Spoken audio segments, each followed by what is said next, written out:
अभी ये कैरली का क्लास, ये हंगरी का एक आर्मी का पर्सनल था, आर्मी में, लेकिन इसका शूटिंग बहुत जबरदस्त था और हंगरी में बहुत जबरदस्त कॉम्पिटिशन मिला। इसके कई सारे जो बैट्समैन थे, आर्मी के लोग थे, बूटी से बहुत जलते थे, लेकिन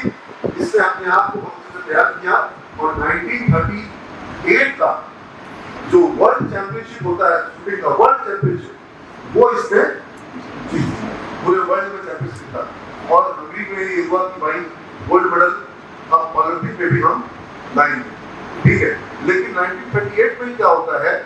कि वहां आर्मी में ट्रेनिंग के दौरान एक ग्रेनेड इसके हाथ में ब्लास्ट हो जाता है और हाथ में जब ग्रेनेड ब्लास्ट हो जाता है उसके बाद वो हाथ किसी काम का हाथ नहीं रहता है, उसका जो दाहिना हाथ है वो पूरा काटना पड़ जाता है। 1939 जब वर्ल्ड चैंपियनशिप हुआ तो वही लोग जो इससे हार रहे थे वो लोग इसके पास गए अस्पताल में, ब्रिटिश अस्पताल में, भाई केरली इस साल तुम तो नहीं खेलोगे लेकिन हंगरी को हम लोग रिप्रेजेंट करने इस बार जा रहे हैं, तो तुम हमारे सीनियर रहे हो, चाहते हैं कि तुम्हारा विश मिले। इस साल 6 महीने बाद जो टूर्नामेंट होने वाला है उसका लिस्ट आ गया है, उसमें हम लोग जाएंगे और हम लोग इस बार वर्ल्ड चैंपियनशिप के लिए जीतेंगे। बोला कि तुमको बहुत शुभकामना है और शुभकामना है कि हंगरी जीते और इस हंगरी जीते इसके लिए मैं खुद को भी शुभकामना देता हूँ कि मैं कुछ कर सकूँ। खुद को शुभकामना देने से क्या होगा, अब तो तुम्हारा चैप्टर जो है तो, मगर वो कैरली जिसका हाथ नहीं है वो है कैरली वापस से प्रैक्टिस के लिए उतरता है और अपने बाएं हाथ से प्रैक्टिस करता है और 1939 का वर्ल्ड चैंपियनशिप वो कैरली दोबारा जीत जाता है वर्ल्ड चैंपियनशिप और हंगरी के लिए गोल्ड मेडल लाता है।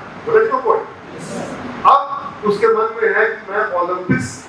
खेलूंगा और ओलंपिक्स में गोल्ड मेडल जीतूंगा, लेकिन दुर्भाग्य देखिए कि 1940 का जो ओलंपिक्स होता है वो कैंसिल हो जाता है। ओलंपिक होता ही नहीं, वर्ल्ड वार उस समय चल रहा था, तो 1940 का ओलंपिक कैंसिल हो गया, हम कोई गेम ही नहीं बना, उसको ओलंपिक मेडल जीतने का सपना अधूरा। 1944 तो दोबारा एफर्ट करता है कि इस साल 4 साल के बाद और मैं गोल्ड मेडल जीतूंगा, ओलंपिक फिर से।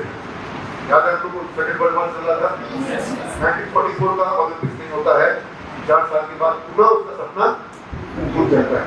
1940 में नहीं हुआ, 1944 में नहीं हुआ, अब उसके पास कोई स्कोप नहीं बचा था, लेकिन